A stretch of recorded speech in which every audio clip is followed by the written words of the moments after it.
성경은 66권이라는 방대한 기록으로 기록되어 있지만 사실 누가복음 24장 27절의 말씀에 의하면 성경은 예수님만 기록을 하고 있습니다. 성경은 44명의 저자가 1500년 동안 기록을 하는 것입니다. 이사야 34장 16절의 말씀을 우리가 인용하면 너희는 여호와의 책을 자세히 읽어보라.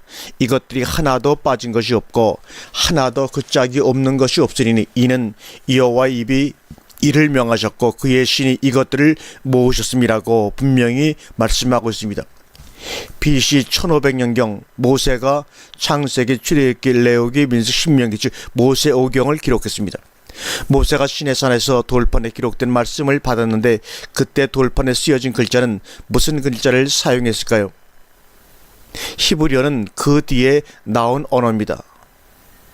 여러분, 모세오경을 우리가 읽으면서 왜 그런 고민을 한번 안 해보셨나요? 도대체 무슨 글자로 쓰셨을까?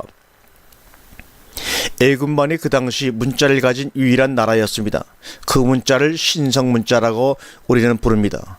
국가 행사 때나 신에게 제사를 드릴 때 사용하던 문자이기 때문에 신성문자라고 합니다. 신에게 올려드렸던 문자, 그 문자는 뜻글자인 한문과 비슷한 상형문자입니다. 왕족이나 사제들만이 쓰던 문자지 일반인들은 쓰지를 못하는 문자입니다. 더군다나 유일하게 그런 문자가 있던 애굽으로 야곱을 비롯한 이스라엘 부족이 들어가서 모세가 바로 그 나라의 왕족으로 성장하게 된 것이 과연 우연의 일치일까요? 모세는 애굽의 왕자로 성장하여서 애굽의 학문에 능통한 사람이었습니다. 이렇게 모세의 성장 과정에 시련을 주어 애굽 왕궁에서 성장하도록 만드신 것은 하나님이 글로 무언가 모세를 통하여 인간에게 주고 싶었던 것이 있으셨던 거죠. 그것이 바로 우리가 현재 날마다 읽고 있는 성경이라는 것입니다.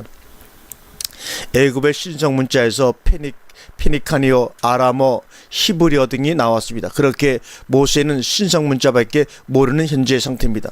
그러므로 하나님이 시내산에서 그 문자 신성문자로 주시고 40일간 그것이 무슨 말인지 가르쳐 주신 것입니다.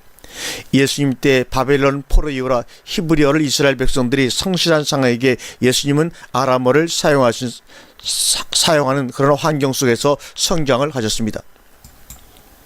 신기한 것은 성경을 기록한 모세나 예수님은 모두 자국어인 히브리어가 생기기 전이나 성실한 뒤에 성경을 기록했다는 것입니다. 이것에 대해서는 각자 의미 있는 묵상을 해보시고 하나님으로부터 그 이유를 한번 들으시기를 바랍니다. 모세의 신성문자가 뒤에는 히브리어로 번역이 되었죠. 예수님의 아람어가 뒤에는 헬라어로 번역이 되었습니다. 그런데 이것을 순수 원본이라고 할 수가 있나요? 아닙니다. 히브리어, 헬라어 사본만 존재하고 있습니다. 그래서 사본이라고 얘기하고 있는 것입니다. 왜요? 원본이 존재하지 않기 때문에 히브리어 사본을 발견했다, 헬라어 사본을 발견했다고 사본이라는 말을 쓰고 있습니다. 말씀이신 예수 그리스도 자신이 성경의 원본이시기 때문에 그렇습니다. 원본이 따로 존재할 수가 없는 것이죠. 다만 지금은 히브리어와 헬라어를 원문으로 사용하여 영어 등 다양한 언어로 번역된 것을 우리가 지금 읽고 있는 것입니다. 구약의 히브리어는 AD 6년 내지 7년경, 다시 말하면 600년이나 700년경 막소라 하파가 나중에 모음을 붙였지 원래는 자음밖에 없었고 띄어쓰기도 없었던 그런 언어입니다.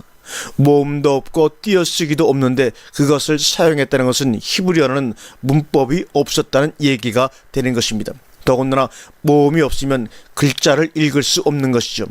글자를 주셨을 때 소리를 낼 수 없게 주신 것이 바로 히브리 언어입니다. 그런데 하나님이 성경을 읽으라고 주신 거예요. 소리를 내면 그때부터 망가지기 시작하기에 뜻글자로 성경을 주셨습니다. 소리를 내는 순간 사람은 거기에 제한을 받고 갇혀버리게 됩니다. 글자 하나하나의 뜻이 있는, 알파벳 하나하나의 뜻이 담겨있는 글자가 바로 히브리어입니다. 그래서 가르치는 이들은 하나님이 어떤 의미로 이것을 주셨을까 공부를 해서 그것을 근거로 하여 가르쳐 주어야 하고 풀어줘야 합니다. 그래서 하나님은 내가 진리를 줄 때 스승을 함께 주시겠다고 하셨습니다. 그 스승은 바로 보혜사, 가르치시고 깨우쳐 주시고 생각나게 하시는 분입니다. 히브리어 첫 글자는 여러분도 알지만 알렙이라는 말, 알렙. 이것은 알렙은 하나님 혹은 소 혹은 일을 할 때 알렙이라는 단어를 씁니다. 또 알렙이란 뜻에는 히브리어에는 다 알파벳마다 숫자가 있는데 알렙은 1000이란 숫자를 가지고 있고 또 1이라는 숫자를 가지고 있습니다. 그래서 1000년이 하루 같고 하루가 1000년 같다는 의미도 나왔는지도 모릅니다. 하나님이 아직 계시도 안 해주셨는데 하나님을 섬긴다고 그러네. 진짜야, 내가 아직 아무 말도 안 했는데 그래, 그럼 한번 너희가 생각하는 하나님을 만들어봐. 그랬더니 그들이 뭐를 만들었습니까? 소를 만들었어요. 그게 너희들이 갖고 있는 하나님의 개념이니? 그럼 그 소로 나를 가르쳐 줄게. 그 소를 통해서 너희에게 내가 하나님의 것을 가르쳐 줄게. 니들이 소라고 하는 것이 그게 바로 나야. 그래서 알레바리는 하나님이라는 뜻도 있고 소라는 뜻도 같이 있게 된 것입니다. 그 너희들이 소라고 만든 그 소가 바로 나야. 하나님이야. 가르쳐 주시는 것입니다. 그래서 소가 하나님, 이런 뜻이 알렙이라는 히브리어 첫 알파벳 글자에 포함이 되어 있습니다. 애굽인들이 주로 섬겼던 소를 유대인들이 430년 동안 살면서 하나님 대신 소를 하나님으로 알고 만들었습니다. 또 히브리 알파벳의 두 번째 글자인 베이트, 이것은 이 안에는 집이라는 뜻도 있고 성전이라는 뜻도 있고 전치사로 사용될 때는 영어 인에 해당하는 안이라는 뜻을 가지고 있습니다. 그래서 하나님의 집으로 알레프와 베이트가 빼지면 하나님의 집이라는 뜻이 됩니다. 그래서 히브리어는 문법을 몰라도 그 뜻을 충분히 알 수가 있는 글입니다. 그런데 성경의 첫 글자 태초라는 말이죠. 태초. 이 베레시트 이 글자 안에 성경이 66권이 다 들어가 있는 것을 알 수가 있습니다. 여러분 이것이 궁금하시면 제가 말씀드리고 있는 창세기 원어 강해를 읽어보시게 되면 너무나 놀라운 진리들이 숨어 있는 것을 발견할 수가 있을 것입니다. 베레시티 바라 엘로임 화셴마임 엣 하레츠. 태초에 하나님이 천지를 창조하셨다. 태초에 베레시티 바라 창조, 엘로임 하나님, 하셴마임 하늘들, 하레츠 땅, 하늘들과 땅을 창조했다. 여기서 하늘들은 쌍수입니다. 쌍수라고 하는 것은 뭐냐? 우리 한글 문법에는 없는 문법인데 어딘가에 짝이 있는 것. 그래서 귀는 두 개가 있기 때문에 쌍수입니다. 눈도 쌍수입니다. 이렇게 어딘가에 짝이 있을 때 쌍수라는 말을 표현합니다. 예를 들면 오른쪽 귀하면 왼쪽 귀가 있을 때 쌍수를 사용합니다. 흔히들 창조하면 흔히들 무에서 아무것도 없는 것에서 유를 창조한 것이라고 말하는데 이것은 잘못된 예입니다. 왜냐하면 무란 진짜 있는데 우리 피조 세계가 인간들이 인식하지 못하는 것을 무라고 하는 것이 전혀 없는 것을 무라고 하는 것이 아닙니다. 유의 반대말은 무가 아니라 없을 부자입니다. 없을 부. 그러므로 창조라고 하는 것은 없는 것에서 있는 것을 만들어내는 것이 아니라 창세전에 이미 택하시고 이루신 그것을 다만 우리들의 3차원적인 인식으로 인식하지 못했을 뿐이지 이미 있는 것을 우리들이 인식할 수 있는 세계 안으로 드러난 것을 말하는 것이 바로 바라, 베레시티 바라, 태초에 창조하셨다 이런 말입니다.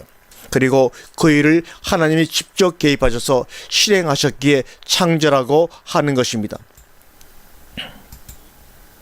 노자의 무소유도 아무것도 가지지 않는 청빈한 모습을 무소유라고 하는 것이 아닙니다. 노자가 주장한 무소유의 삶이란 아무도 인식 못하는 하늘의 그 진리, 물을 내가 소유했을 때를 말하는 것이고 법정 스님의 무소유와는 전혀 다른 것입니다. 법정 스님이 말한 무소유는 아무것도 소유하지 않은 것을 말합니다.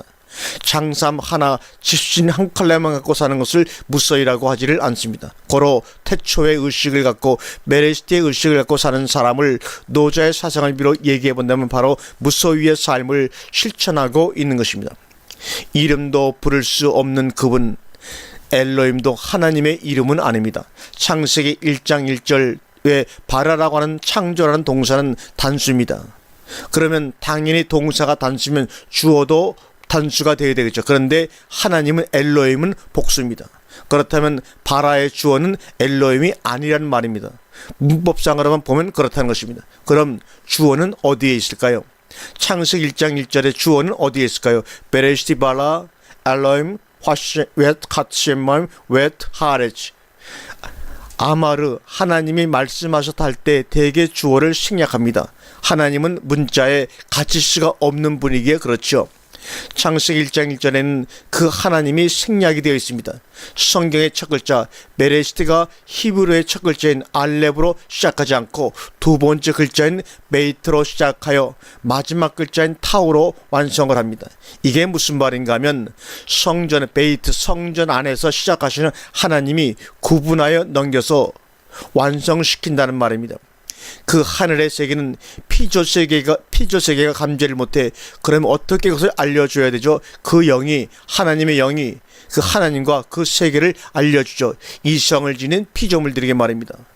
당연히 땅의 것으로 알려줘야지만 인간들이 인식을 할 수 있죠. 그것을 무엇이라고 하느냐? 그것을 성경은 후코스모스, 세상이라고 하는 것입니다. 이것을 성경에서 단순히 세상이라고 번역을 했는데 하나님이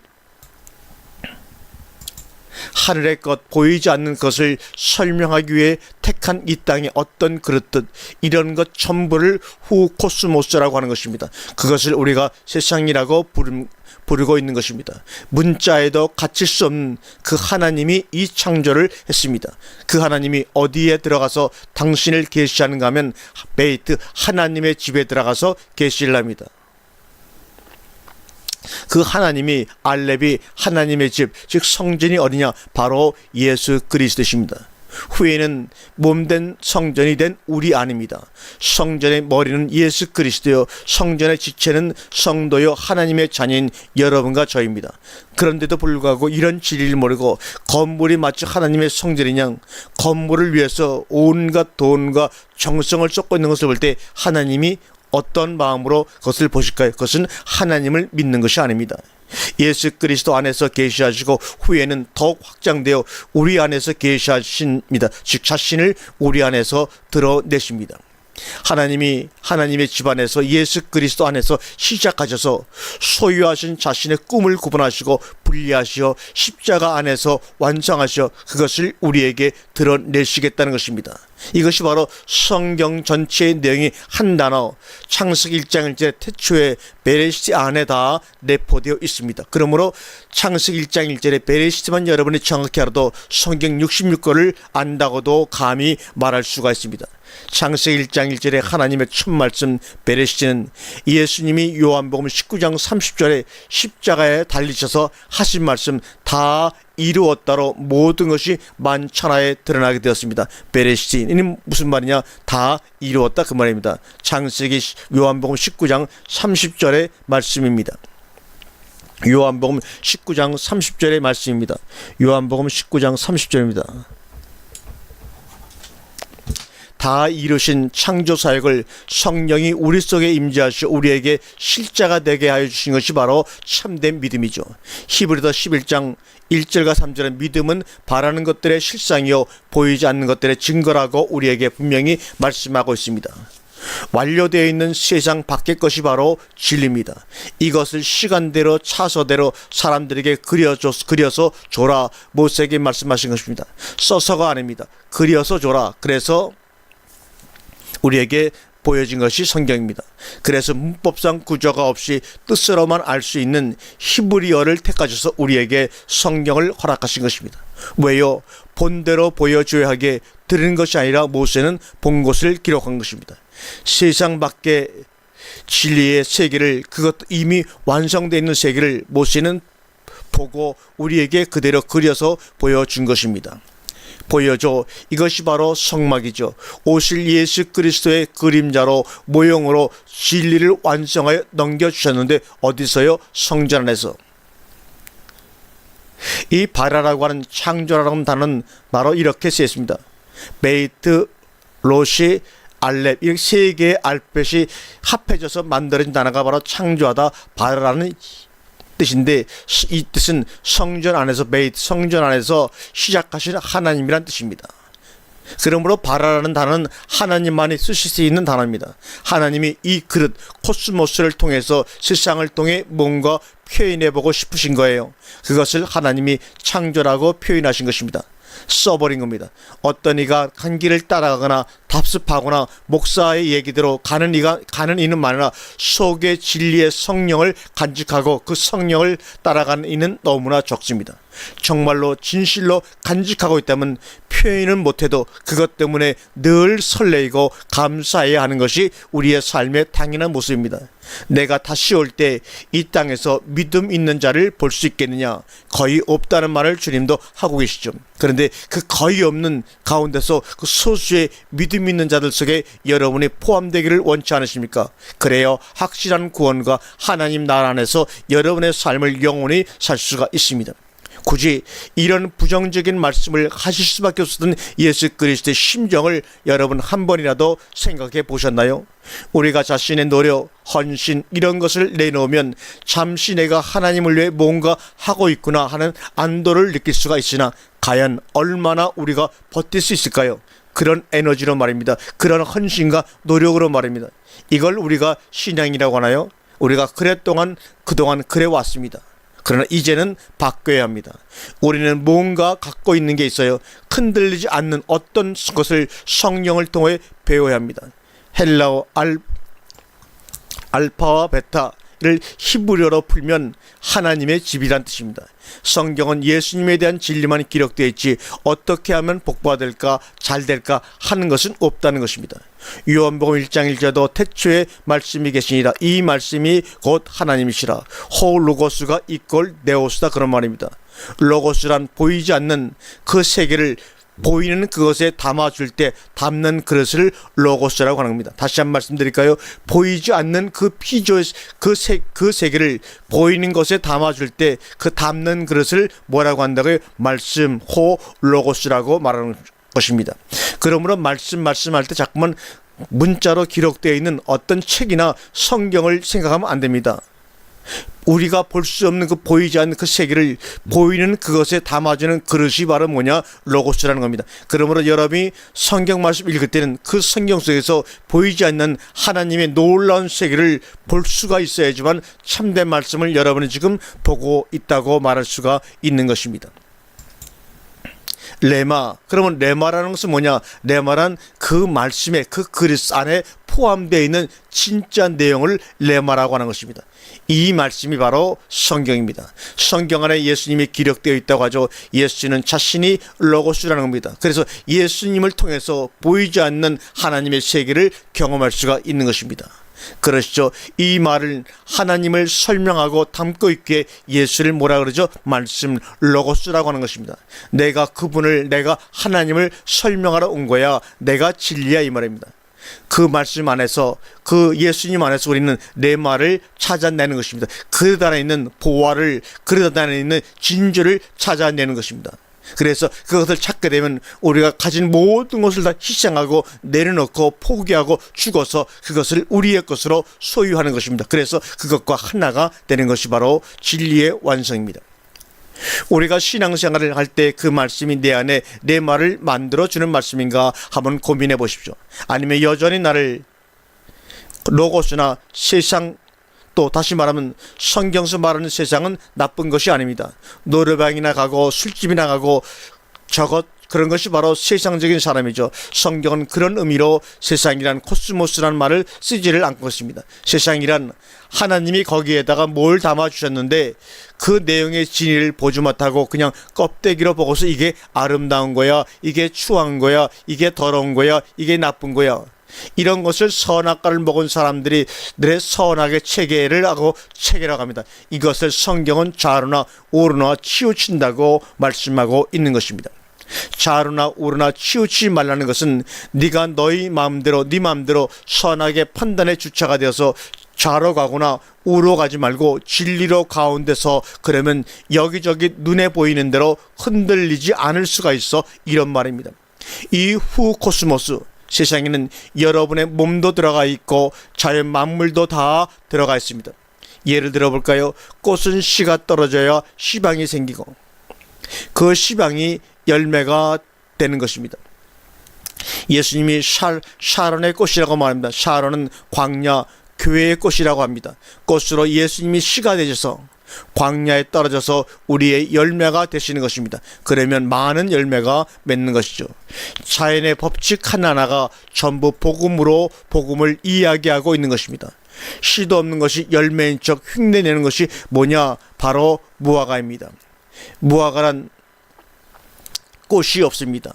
씨 피는 것은 바로 꽃들이 뭉쳐져 있는 것입니다.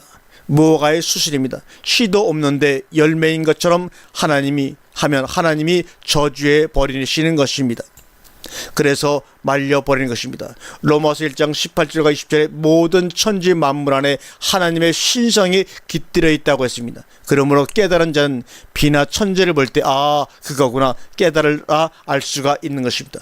물이 위에서 아래로 흐르지 않고 거꾸로 흐르면 그것이 바로 쓰나미구나 하고 아는 것입니다. 마찬가지로 그 사랑 나로부터 하나님께로 흘러 올라가는 것이 아니라 하나님으로부터 나에게로 흘러내려와 나로부터 다른 이에게로 흘러가 이것이 아가페 사랑이라고 하는 겁니다.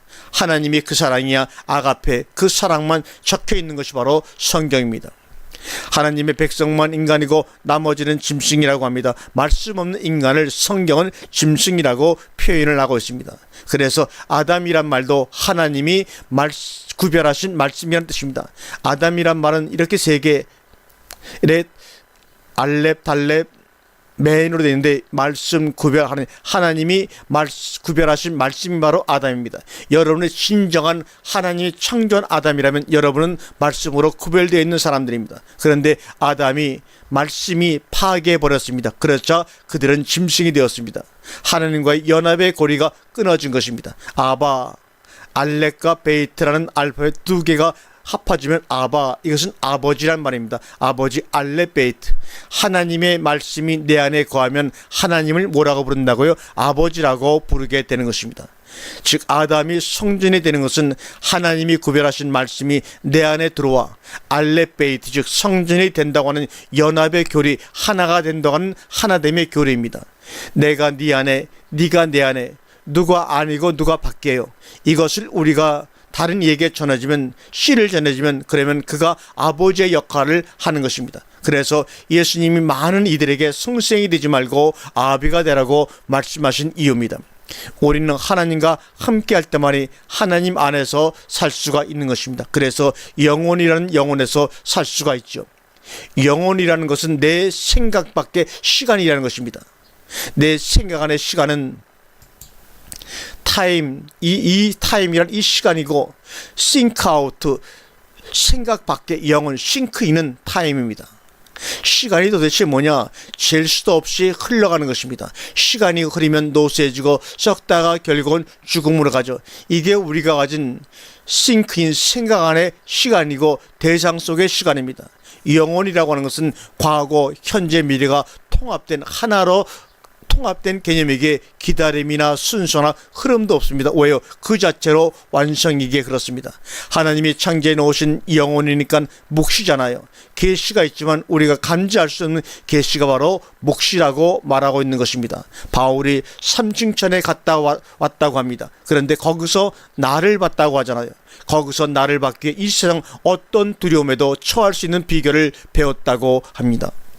바울이 봤다는 삼중천이란 하늘, 우주, 하나님이 숨어 계신 곳이 아니라 첫 번째 하늘, 옛 성전, 성막 1층천, 옛 성전이 주는 의미는 예수님의 제사를 배워라. 제물은 예수님 한 분이어야 한다. 내가 드릴 그 제물을 깨닫고 배우라고 준 건데 그것을 못 알아먹고 계속해서 희생 제사를 드렸다는 것입니다. 그 옛 성전이 와서 진리를 못 알려줍니다. 알려줄 수가 없어요. 그 이유는 말 못하는 성전에게 그렇습니다. 그럼 이제 두 번째 성전, 말하는 성전이 우리에게 와야죠. 그래서 예수님이 말씀하시길 이 성전을 헐라 내가 사흘 만에 다시 지으리라고 말씀하신 것입니다. 여기서 사흘 만이라는 3일이라는 시간을, 이것은 시간을 의미하는 것이 아닙니다. 잘못된 번역입니다. 사흘 만에 다시 지으리라 이 말은 세 번째 것으로 내가 세울게 이 말입니다. 세 번째 것으로 내가 세울게. 예수님께서 대답해 가라사대 너희가 이 성전을 헐라 내가 사흘 동안에 일으키라. 사흘 동안에 일으키라 이 말은 엔 트리신 역격, 이 셋째라는 것이 기술입니다. 그러므로 사흘만이라는 3일이라는 뜻으로 번역하면 안 되고 세 번째 것으로 헤메라이스, 엔트리신 헤메라이스, 엘레고 엘레론, 내가 세 번째 것으로 엘레곤 세울게, 이런 말입니다. 내가 세 번째 것으로 세울게. 그래서 바로 그것이 바로 뭡니까? 삼층천이라는 의미입니다. 내가 세 번째 것으로 세울게, 이런 말입니다. 이것도 굉장히 중요한 것입니다. 이럴 때는 듣다가도 여러분이 한번 메모장에다가 한번 메모를 해보시게 되면 은혜가 깊이 갈 겁니다. 세 번째 것으로 세울게, 이런 말입니다. 이거는 베레시티, 다 이루었다, 이런 말입니다. 그런데 우리는 사흘만이라고 하니까 시간이라는 개념으로 생각하니까 우리가 의미를 온전히 다 깨달아질 못했던 것입니다. 엔트리신 헤멜라이스에게로, 역격이란 무엇에게 무엇 안으로 사용되는 격을 역격이라고 합니다. 직역하면 세 번째 것 안에서 세울 것이다, 이런 말입니다. 세 번째 것 안에서 내가 세울 것이다. 이것도 한번 우리가 한번 적어보겠습니다. 세 번째 것 안으로, 세 번째 것 안에서, 세 번째 것 안에서 세울 것이다, 이런 말입니다. 세 번째 것으로 세울 것, 세 번째 것 안에서 세울 것이다, 이런 말입니다. 아주 굉장히 귀중한 진리를 지금 오늘 말씀하시는 것입니다. 트리시는 서술관입니다. 서술하면 하루, 이틀, 사흘이라고 하지만 이것은 기수로 쓰였기 때문에 세 번째가 많습니다. 세 번째 왜요? 기수기 때문에. 네. 그런데 그 말을 내도 못 알아들어. 그래서 인간들이 그래서 둘 다 하나님이 부숴버렸습니다. 그러면 내가 가면 진리의 성령을 보낸다고 약속하셨습니다. 그런데 그 진리의 성령은 우리 안으로 들어온대요. 진리의 성령이 내 안에 들어와 있는데 그것을 사도 바울은 성전이라고 하는 것입니다. 세 번째 성전은 바로 진리, 그리스도의 영입니다. 내가 조금이라도 가치 있다면 그것을 개발하면 되는데 조금 더 가치가 없는 것이구나. 오직 예수 그리스도가 제물이 되지 않으면 나는 배설물 시래기에 불과한 거야 라고 해서 모든 것을 배설물로 여겼다고 말하고 있는 것입니다. 예수님이 죄가 되어서 율법이 되어서 나 대신 죽으신 것이다. 그분은 하나님, 나는 피조물, 그동안 내가 선악과를 먹고 하나님처럼 살았네요. 그것이 진리를 아는 것이구나. 그분이 나를 사랑하는 것이지 내 사랑으로, 내 힘으로 그분을 사랑할 수 없는 거구나. 이것을 깨달은 것입니다. 그 사랑이 이 사랑이네 하고 알게 되면 하나님은 네가 나를 사랑하는구나 하고 쳐주신다는 겁니다. 그리스도의 영, 진리를 말씀 속에서 깨달으면 이것이 바로 세 번째 하늘고 삼층천이라는 것입니다. 그리스도의 영, 진리를 말씀 안에서 깨달으면 이것이 바로 세 번째 하늘, 삼층천이라고 성경이 말하고 있는 것입니다. 그런데 내가 삼층천에 갔다 왔는데 그것은 도저히 사람 말로 할 수 없는 말이더라. 무슨 말입니까? 진리라는 말입니다. 그분의 열심과 능력 앞에서 항복하는 것, 그것을 우리는 순종이라고 성경서는 말씀하고 있습니다. 우리가 어떤 일을 불평 없이 잘 성취해내는 것을 순종이라고 하지 않고 그분이 어떤 분인 줄 알아? 그분 앞에 피조물로서 납작 엎드리는 것이 성경서 말씀하고 있는 순종입니다. 하나님은 그분의 자리에 앉고 나는 내 자리에 앉아 그분의 생기, 그분의 생명, 그분의 사랑을 받고 그분께 감사와 영광을 돌리는 것을 안식이라고 합니다. 그래야 쉴 수가 있죠. 무언가 그분을 위해서 계속해야 돼. 두려워서 그러면 안식할 수가 없는 것입니다. 수고하고 무거운 그 짐 제발 나에게 갖고 와. 내가 진리야, 내가 생명이야, 내가 그것 다 벗게 해줄게. 나가 나로 구축되기 위해서는 반드시 상대인 너가 있어야 합니다. 나 부자, 너 가난한 사람, 나 주인, 너 종업원, 나 건강, 너 병자, 나 노동자, 나 사장, 나 유식, 너 무식, 나 의사, 변호사, 학생, 백수, 군인, 청소부, 아들, 딸, 아버지, 엄마, 남편, 아내처럼 말입니다. 티끌이 아담이 됩니다. 인간은 스스로를 구축할 수가 없어서 수많은 너가 필요합니다. 그래야 나가 규정되고 내가 구축이 되는 것입니다. 우리가 상대하는 수많은 너로부터 규정되어진 나입니다. 에고입니다. 우리는 피조 세계에 살기에 수많은 너만 보입니다. 이것이 문제인 것입니다. 그래서 에고가 에고라는 것이 강화되는 것입니다. 그러다 상대하는 너가 조금만 잘못하면 나라는 존재가 해체된다고 생각하고 두려워하고 화를 냅니다. 공격받고 있다, 해를 받고 있다고 생각해서 이것들이 떨어져 나가면 절망하고 고통스러워합니다. 물론 거꾸로 기쁠 수도 있습니다. 가난이 떨어져 나가고 병이 떨어져 나가고 그러면 이것을 성도들은 얻기 위해 기도하고 헌신합니다. 그러나 그것도 일시적으로 눈에 보이는 너일 뿐입니다. 사업이 망했다, 그러자 죽자, 자식이 속썩이면 내 팔자야, 암에 걸리면 그 더러운 병이, 미리 앞당겨 낙심해버리고 맙니다. 하나님의 나라를 말씀 가운데서 미리 경험하고 살려고 하는 것이 아니라 미리 낙심하고 미리 두려워하고 미리 화를 냅니다. 이런 것들이 뭐라고 죽음을 생각하고 팔자 타령입니까? 팔자 타령하며 미리 절망하고 미리 낙심하며 미리 우울해합니까? 하나님은 마음 밖에 두고 요것들을 눈에 보이는 이런 것들을 얻기 위해, 잘 해결하기 위해 나의 평판을, 나의 가치를 다른 이들로부터 조금 더 좋게 받기 위해 이 하나님에게 내가 헌금을 드리고 나를 헌신하고 하는 목적을 가지고 있는 자는 전부 다 가짜들입니다. 이것이 뭡니까? 건강이에요, 물질이에요, 명예예요, 직업이에요, 권력이에요, 아내예요, 자식이에요 등등입니다. 하나님이 나를 살찌워 주세요 하며 평생 그렇게 살다가 가면 됩니다. 이 나를 고지 꼭대기에 세워주시면 내가 하나님을 위해 살게요. 사기치지 마시기 바랍니다. 진정 하나님의 영광을 위해 꼬지 꼭대기에 인간의 명예와 권력의 그 꼭지점에 가고 싶은 건가요? 아마 가는 즉시 여러분은 하나님을 잊어버리고 여러분이 스스로 하나님이 돼서 나만 더욱 강화되고 드러날 뿐입니다. 그러면 우리는 원래 어떻게 지어져야 하느냐면, 너는 세상을 살아갈 때 꼭 필요한 것이 정직하고 열심히 일해 잘 취하시면 됩니다. 원래 사람은 하나님을 너의 자리에 넣고 이 하나님으로 하여금 나가 해석되어지고 나가 규정되어야 합니다. 이것을 연합이라고 합니다. 나에 붙어있던 너를 하나님의 눈으로 보고 이리저리 옮겨야 합니다. 이것이 가치관의 변화라고 하는 것입니다. 그동안 우리는 하나님에 대해 너무나 소홀했습니다. 너를 얻어 내가 하나님을 위해 무언가 해드리고 싶었지. 뭐가 하나님의 일입니까? 하나님과 그가 보내신 자 예수 그리스도를 아는 것이 하나님의 일이라고 성경은 말하고 있죠. 명확한 정의입니다.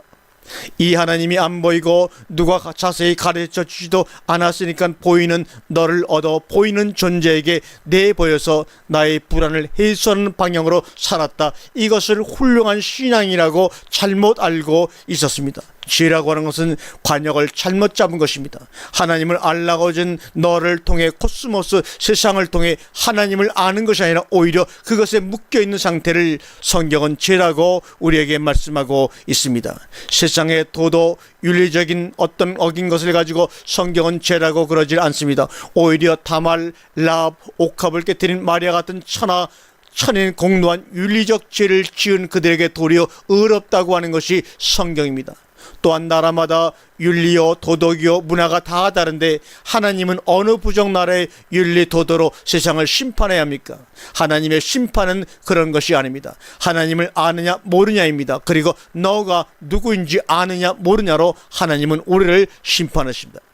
이런 것을 가지고 있다고 해서 묶여 있으면서도 나의 행위가 깨끗지 않은 것은 아닙니다. 얼마든지 하나님을 몰라도 사람들의 존경할 만한 삶을 살다가 간 이들이 주변에 얼마나 많습니까? 그러나 진짜 참된 성화는 하나님과 내가 연합하는 것입니다. 그러기 위해서는 내가 부정되어져야 합니다. 내가 없어지고 죽어지는 것입니다. 그 진짜 성화는 오직 말씀을 통하여 내가 죽을 때 가능한 것입니다. 그것을 알고 나면 그 하나님이 떠오르기만 해도 눈물이 터지고 입에서 감사가 터지겠죠. 언제 오시든 그게 도대체 무슨 상관입니까? 역사를 보면 항상 진리는 소수였고 그들의 목은 단도대에 놓여 있었습니다. 어떤 율법사가 예수님께 와서 어떻게 하여야 영생을 얻을 수 있습니까? 질문합니다. 성생이요, 무엇을 해야, 어떤 일을 해야 영생을 얻을 수 있습니까? 그런데 질문부터가 잘못됐습니다. 질문을 바르게 해야지 진리를 답으로 얻을 수가 있는데 말입니다. 영생은 무엇을 해야 얻습니까? 아닙니다. 진리를 믿고 은혜를 받을 수 있는 것이 율법이 아니잖아요. 율법을 배우고 가르치는 자가 율법사입니다. 바리새인 사두개인들은 지금으로 말하면 정교 대를 졸업한 신학자들입니다. 그 당시도 전문대는 많았습니다. 그런데 예수님의 제자들은 학번이 없이 복음을 전해나가면 너 무슨 대학 몇 학번이냐라고 묻습니다. 드디어 예수님이 율법사의 질문에 답을 하십니다. 너희가 가르치는 율법에는 무엇이라고 되어 있니? 주 너희 하나님을 사랑하고 이웃을 사랑하라고 명확히 대답했습니다. 부자의 청년은 질문은 다음과 같습니다. 저 다 지켰습니다. 그래, 그럼 네가 가지고 있는 것을 가난한 자들에게 나눠주고 나에게 와봐. 너 율법 다 지켰다고 그러면 그것으로 다 지킨 그거 율법으로 푸토코스에게 네가 가지고 있는 것 주고 와봐. 그런데 왜 못 주죠? 율법으로 지켰으니까 그렇습니다. 헬라어에는 두 가지의 가난이 있습니다. 방금 말한 푸토코스입니다. 누군가가 도와주지 않으면 살아남을 수 없는 절대 가난 속에 있는 사람을 푸토코스라고 합니다. 심령이 가난한 자 할 때도 바로 이 푸토코스입니다. 심령 안에 나 그것 없으면 죽어요. 이런 자를 주님은 복 있다고 말합니다. 두 번째 가난이란 말이 헬라어로 페레스입니다. 이것은 상대적인 비교를 해서 가난입니다. 하루 벌어 일주일 먹는 가난, 내 힘으로 뭔가 움직일 수 있는 여건의 가난을 할 때 페레스란 말을 씁니다. 그 청년은 율법 안에서 말씀을 진리로 깨닫지 못했으니까 너는 율법을 잘 지켜서 체면, 평판, 만족을 얻어 가진 것이잖아. 네가 바로 부자야. 낙타가 바늘 구멍으로 들어가는 것보다 더 어려워 청구하기가. 네가 바로 그러한 부자야. 마찬가지로 율법사가 질문하는 배경 속에는 하나님과 이웃사랑, 그럼 가서 해봐. 예수님은 이 푸토코스 사랑을 흘려주라는 것인데, 율법사는 내 이웃이 누구인지 가르쳐만 주세요. 당장 가서 사랑해 버릴 테니까, 이렇게 말하고 있는 것입니다. 누가 내 이웃이고 네 이웃이고 네가 사랑하실 때는 얘기야. 그리고 예하를 얘기하십니다. 누가 강도 만난 자 이웃이냐? 주님이 질문하십니다. 내 이웃이 누구냐는 율법사의 질문에 예수님은 누가 강도 만난 자 이웃이냐고 오히려 역질문을 하십니다. 무슨 말이냐면 너는 강도 만난 자야. 너는 율법을 다 지켰다고 하지만 내 눈에는 너는 강도 만난 자야. 강도 만나서 거반 죽은 자야. 그런데 네가 네 안에 있는 것으로 네가 말하는 남을 사랑할 수 있단 말이냐? 이런 말입니다. 세상에서 천대받던 사마리아인, 이 세상의 이방인, 이 세상에 전혀 알아보지 못한 저건 개야, 저건 죽여라고 했던 사마리아인 그 이방인으로부터 사랑을 받아야 너는 사는 거야 라고 이야기를 해 주신 것입니다. 예루살렘에서 여리고로 가는 중에, 예루살렘은 여러분들 아시다시피 두 개의 단어가 합쳐져서 만들어진 합성어입니다. 야라라고 하는 가리키다는 말과 샬롬, 평강이라는 말이 합쳐져서 예루살렘이 되었습니다. 다시 말하면 하나님의 그 평강을 가리킨다는 의미가 바로 예루살렘입니다. 그러면 하나님의 그 평강을 가리킨다고는 예루살렘에서 어디로 가는 중이라고요? 여리고로 가는 중입니다. 여리고라는 말은 예리호라는 말입니다. 반사체, 달이라는 말입니다. 담아내고 빛을 반사하는 겁니다. 다시 말하면 담아내는 반사다라는 예수님의 성육신의 의미를 여리고 안에 가지고 있습니다. 하늘의 평강을 담아내는, 하늘의 평강을 반사하는 곳으로 지금 예루살렘에서 여리고로 가는 도중에 강도 만난 자가 참된 이웃을 만나고 있습니다. 여러분들이 성도로 살다 보면 율법주의로 세상의 인간보로 사는 자들이 저건 뭐야 한다는 겁니다. 교회는 세상도 알아볼 수 없는 것을 가진 것이 교회지, 세상 눈으로 알아보고 칭찬해 줄 수 있는 그런 조직체가 아닙니다. 재정도 많고요, 교회도 엄청 크고요, 교인도 많고요, 목사님이 부목사와 월급도 똑같이 받네요, 헌금의 90%를 구제나 선교에 쓰고 있네요, 회계도 투명하고요, 세금 내는데요, 이런 것으로 칭찬을 받는 것이 교회가 아니라 그들이 가진 진리로 칭찬을 받는 것이 교회가 되어야 합니다.